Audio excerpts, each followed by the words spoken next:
इस समय में जिस समय में किसी कार्य के करने या होने का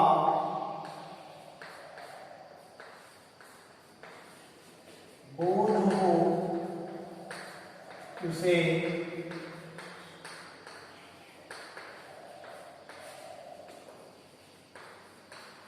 काल कहते हैं।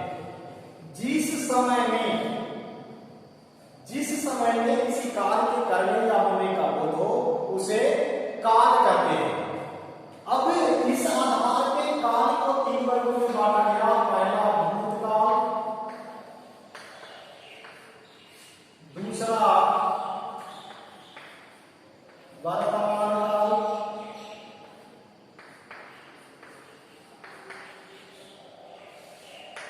तीसरा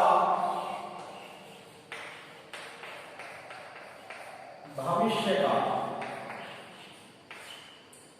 किसी भी काम को या तो काम हो चुका है या काम हो रहा है या फिर काम होगा, तो जिस समय में काम हो चुका वह भूतकाल कहलाएगा। यदि काम अभी हो रहा है तो वह समय वर्तमान काल कहलाएगा।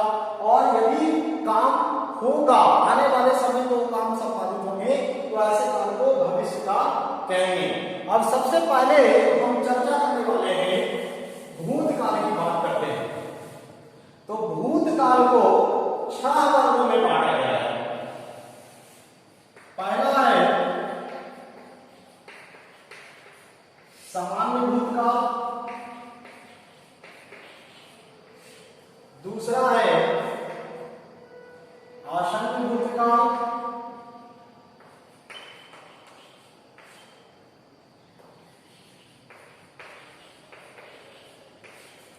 तीसरा है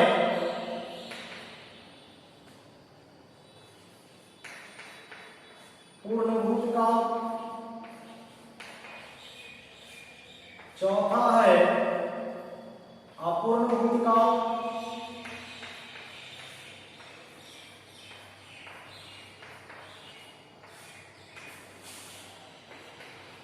पांचवा है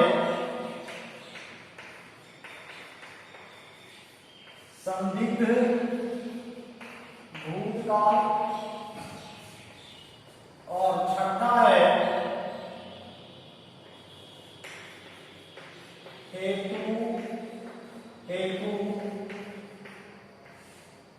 मध्य भूतकाल। ये आप देख रहे हैं कि भूतकाल को 6 वर्गों में बांटा गया है। सामान्य भूतकाल, आसन्न भूतकाल, पूर्ण भूतकाल, अपूर्ण भूतकाल, संदिग्ध भूतकाल या फिर हेतु मध्य भूतकाल। सबसे पहले सामान्य भूतकाल की हम चर्चा करें। एक तो आप जान रहे हैं कि जिस समय में किसी कार्य को संपादित हो चुका वो भूतकाल कहलाएगा। लेकिन हम कहें कि यदि समान रूप से किसी काम के पूर्ण होने का बोध हो वह क्या कहलाएगा? सामान्य भूतकाल। जैसे उदाहरण के तौर पर आप समझिए कि जैसे कोई बालक एक 6 क्लास में पढ़ रहा है और वह 6 क्लास पूरा कर चुका, अब वो 9th में चला गया। अब उससे पूछा गया कि 6 क्लास पढ़ लिया, तो कहने का मतलब ये है कि वो जो काम था उसका 6 क्लास का पढ़ने का वो पूर्ण हो चुका, समान रूप से वो हो चुका है, वो 6 क्लास पढ़ चुका है। अब इसी प्रकार से जैसे उदाहरण के माध्यम से समझिए कि बच्चा या बालक खाना खा चुका है। बालक खाना खा चुका है, ऐसा लगता है कि यह कार्य जो है वो पूर्ण हो चुका है और समान बोध भी हो रहा है, इसलिए यह क्या कहलाएगा? सामान्य भूतकाल। इसी प्रकार से मां खाना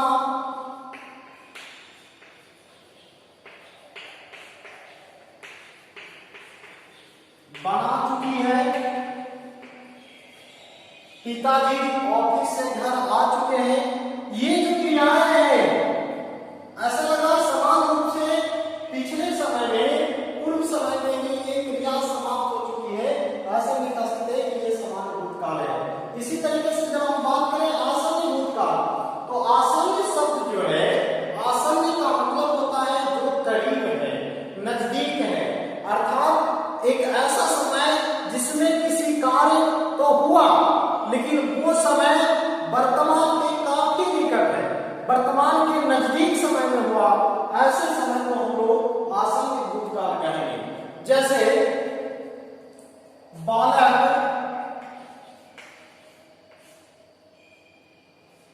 खाना खा लिया। अब बालक खाना खा लिया, ऐसा लगता है कि वो अभी अभी खाया, ये काम अभी तुरंत हुआ। जैसे शिक्षक स्कूल पहुंच गए, शिक्षक स्कूल पहुंच गए, पिताजी पटना से आ गए। अब ऐसा लग रहा है कि जो आने की क्रिया है वो अभी अभी तुरंत घटित हुई है, मतलब वो जो समय है वर्तमान के काफी निकट है। तो वर्तमान की जो निकट समय में कोई कार्य यदि संपादित हुआ है तो वह समय क्या कहलाएगा? आसन्न भूतकाल कहलाएगा। तो इस प्रकार से उदाहरण आप देख सकते हैं कि जितने यहाँ की क्रियाएं हैं, खाना खाने का हो या फिर स्कूल से पहुंचने का बात हो, ये जो चीजें हैं वो ऐसा लगा कि अभी तुरंत घटित हुआ है, वर्तमान में निकट है, इसलिए आसन्न भूतकाल। इसके बाद ये जो है पूर्ण भूतकाल,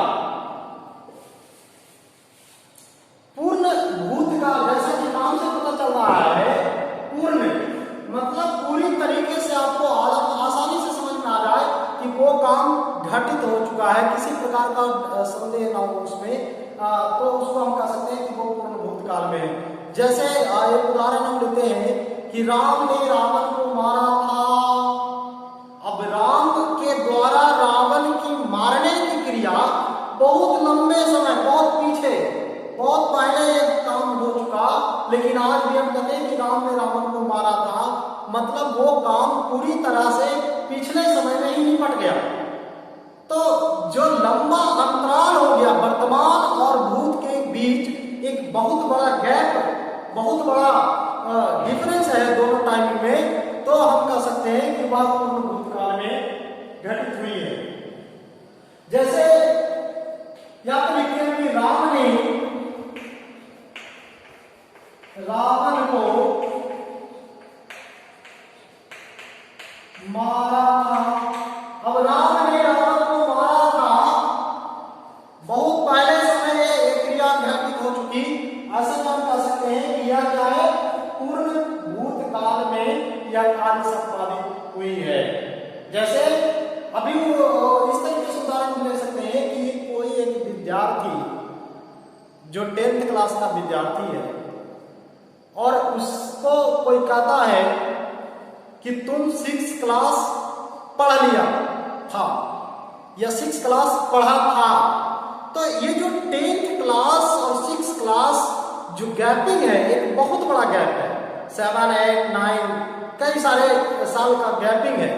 तो ये जो लंबा अवधि, एक वर्तमान और भूत के बीच एक बहुत बड़ा गैप है, तो वह क्रिया जो घटित होती है जिस समय में, उसको हम कह सकते हैं कि वो पूर्ण भूतकाल है। तो कह सकते हैं कि तुलसीदास ने, और तुलसीदास ने रामचरितमानस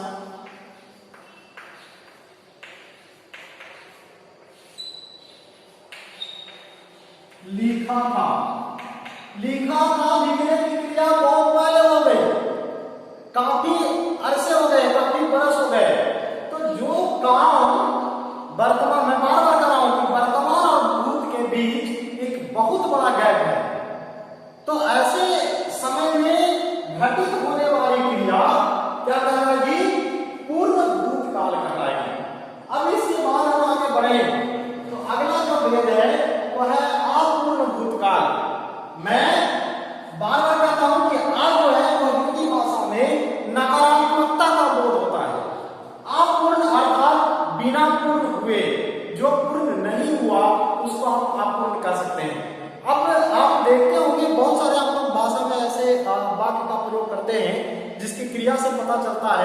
कि वो काम घटित हो रहा था, लेकिन जब तक हम वहां थे वो क्या था, अधूरा था।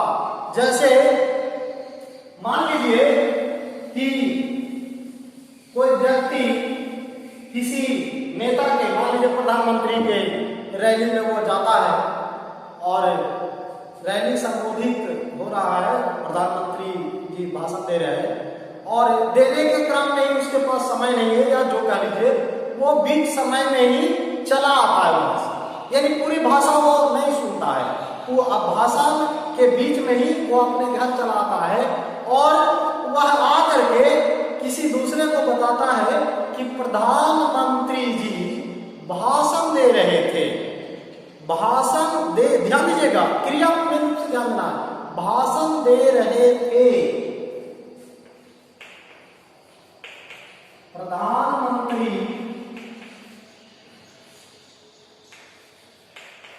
भाषण दे रहे थे। अब देखिए, चूंकि वह क्रिया उस समय हो रही थी जिस समय वह व्यक्ति वहां पे मौजूद था।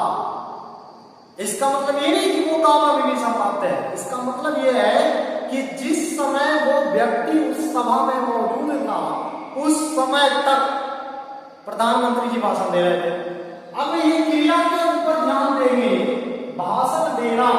अब इसके ऊपर यदि आप बात करते हैं, इसको ध्यान में देते हैं, तो आपको पता चलेगा कि यह क्रिया अपूर्ण रूप से की जगह वो अपूर्ण रह गई।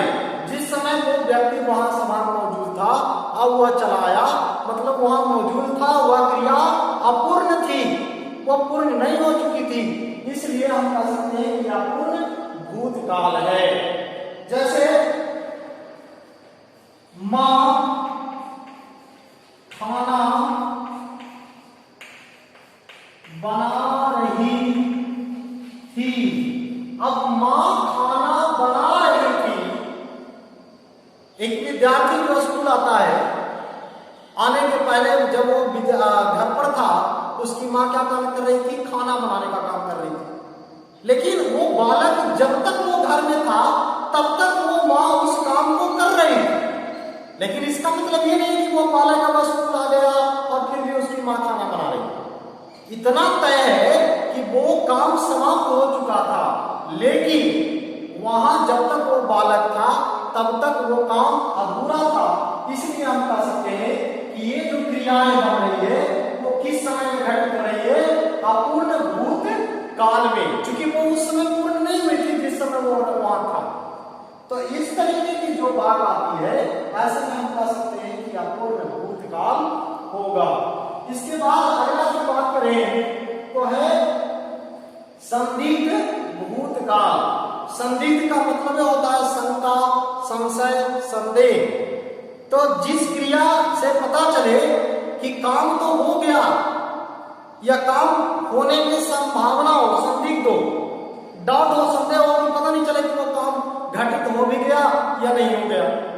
तो इस तरीके की जब क्रियाएं घटित होती है तो ऐसे काल को ही हम लोग कह सकते हैं कि वह संदिग्ध भूतकाल होगा। जैसे मान लीजिए कि किसी लड़के के पिताजी को पटना से आना था, टाइमिंग था 9 बजे, कि 9 बजे तक पिताजी घर पर आ गए। अब वो चला आया विद्यालय, उनसे कोई पूछता है तो वो बालक कहता है कि पिताजी पटना से आ गए होंगे, पिताजी पटना से आ गए होंगे। अब वो बालक जो कह रहा है उसमें संदेह है, उसको खुद पता नहीं है कि वो आए कि नहीं आए, लेकिन उसको पता है कि चूंकि 9 बजे तक पिताजी को आना था, लिहाजा वो आ गए होंगे क्योंकि अब टाइम ज्यादा हो रहा है। लेकिन क्या पता कि बीच में जाम लग गया, किसी और कारण से वो अभी तक नहीं आ पाए।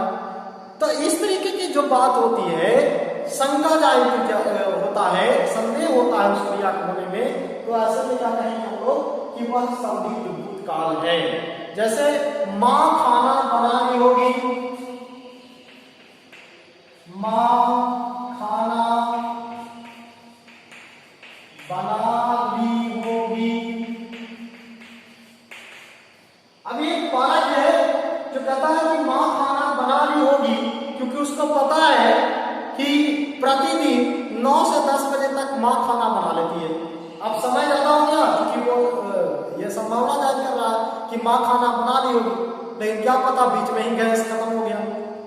तो ऐसे क्रिया जिसमें होने में नहीं संदेह हो, लेकिन इतना तय हो कि वो क्रिया होनी थी, जो अब हो चुकी होगी, होनी थी, यानी एक नियत समय में किसी क्रिया के होने का बोध कराता हो, लेकिन क्या पता उस क्रिया को होने में संदेह भी हो।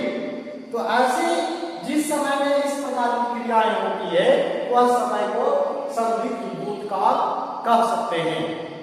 जैसे में माँ खाना बना ली होगी, अब खाना बनाने का समय एक नियत समय था, 9 से 10 ज्यादा समय हो गया, लिहाजा वो बना ली होगी, लेकिन क्या पता कि बीच में उनको कोई बाधा आ गई, गैस खत्म हो गया, मतलब खाना वो क्रिया संपादित नहीं होगी।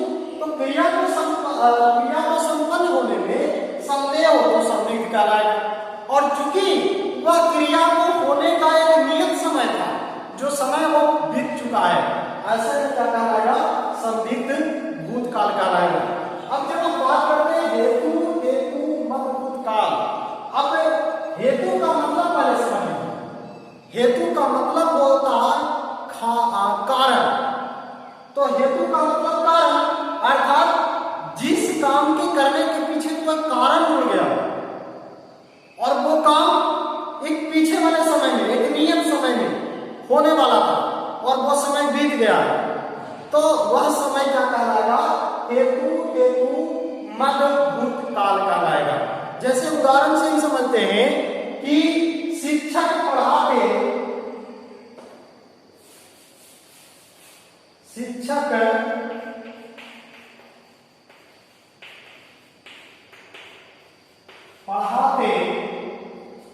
तो